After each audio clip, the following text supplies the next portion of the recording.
moi je m'appelle Paul, je suis charpentier dans le Haut-Doubs, quoi. J'ai toujours été d'ici. En fait, ça fait disons 4 ans que je fais de la charpente. J'ai commencé par la charpente traditionnelle, je suis allé chez les compagnons, j'ai passé mon CAP chez eux, j'ai appris les bases de la charpente. Ça m'a pas franchement plu, je cherchais un truc plus manuel, plus traditionnel, quoi. Donc j'ai cherché des entreprises, j'ai fait du monument historique. Ça me plaisait qu'à moitié non plus parce que maintenant on doit travailler trop vite, tout est mécanisé, quoi. Ça m'intéressait pas tellement. Donc j'ai voulu me lancer un peu tout seul. J'ai rencontré un collègue charpentier qui avait la même idée du travail que moi, donc on a fait un peu des recherches sur le travail à l'ancienne, sur les anciens outils. On a trouvé au fur et à mesure des techniques, des outils, des bouquins, enfin tout, on a recherché là-dessus, quoi. Puis on a essayé de commencer à travailler comme ça pour rigoler, quoi, au début. Là, c'est mon premier chantier à mon compte, c'est le premier chantier où je suis vraiment tout seul, c'est moi qui décide, quoi. C'est entièrement à l'ancienne, c'est-à-dire qu'on travaille qu'à la main, avec des outils du genre les haches que vous allez voir et tout. Pas d'électricité sur le chantier, ciseaux à bois, marteau, voilà. Donc c'est les techniques qui étaient utilisées il y a 100 ou 200 ou même jusqu'à il y a 2000 ans, quoi. C'est les techniques de charpente traditionnelle pure. Le principe, c'est qu'on va dessiner la charpente qu'on veut dresser, on va la dessiner à terre à l'échelle 1, ce qu'on appelle une épure. Grâce à cette épure, on va pouvoir trouver les différentes côtes, les dimensions, les angles de notre charpente. On reporte tout ça sur nos bois. On taille notre charpente entièrement à la main. On les assemble suivant des assemblages traditionnels, c'est-à-dire des tenons, des mortaises, des embrèvements. En tout cas, il n'y a pas de clous, pas de vis, pas de boulons, il n'y a pas de ferraille. Tout est en bois. Du bois dur pour les chevilles, du chêne ou de l'acacia ou du frêne. Et puis le reste en sapin ici, parce qu'on est dans une région de sapin.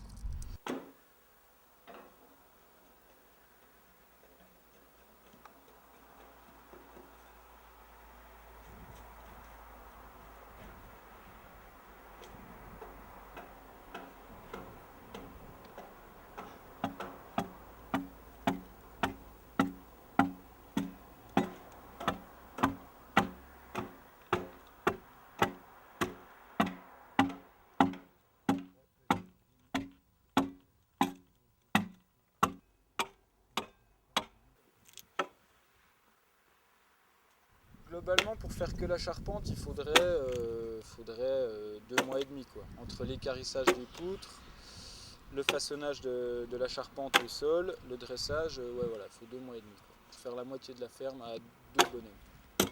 C'est pas forcément toujours beaucoup plus cher parce que nous, on n'a aucun investissement, on n'a pas de machine, on n'a pas de camion, on n'a pas d'outils spécifiques. Le bois, il coûte rien parce que c'est du bois de scierie, en grume, ça vaut rien du tout.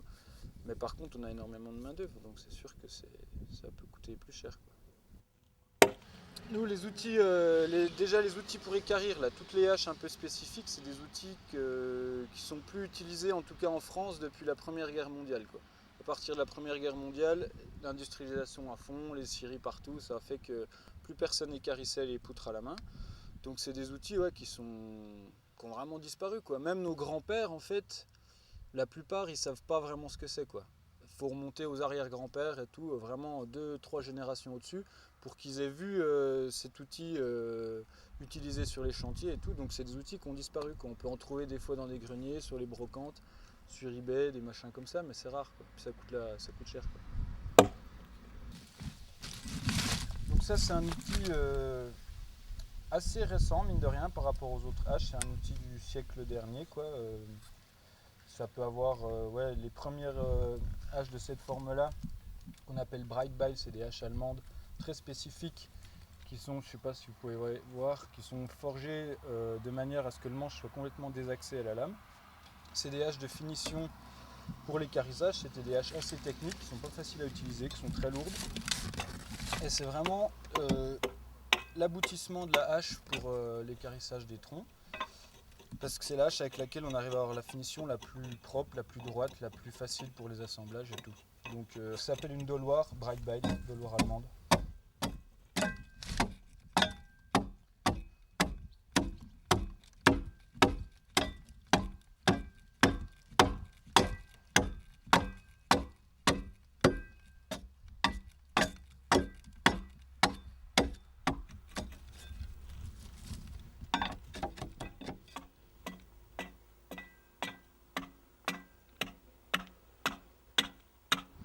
ben, au préalable déjà on trace, déjà on va choisir nos grumes en fonction de la charpente, des sections qui sont nécessaires dans la charpente.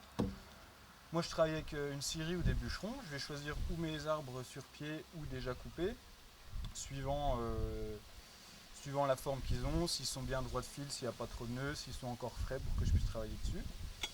Une fois que je les ai choisis, on amène tout ça là ensemble avec le bûcheron.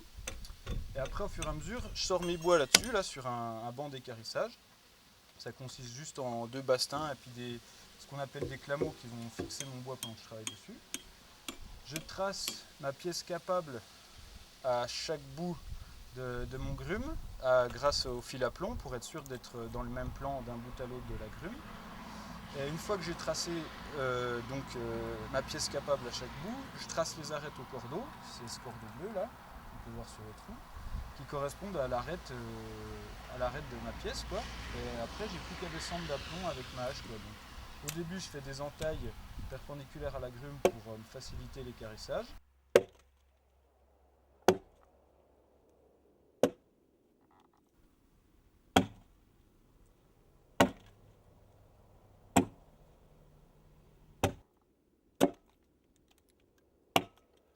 Et après je fais l'équarrissage proprement dit, c'est-à-dire qu'avec une grande hache à équarrir, c'est aussi une doloire. Alors c'est pas une Breitbeil allemande, ça c'est une doloire d'Europe de l'Est qui est le manche n'est pas désaxé par rapport à la axe, mais la hache est forgée complètement à plat, quoi, comme celle-là. Quoi.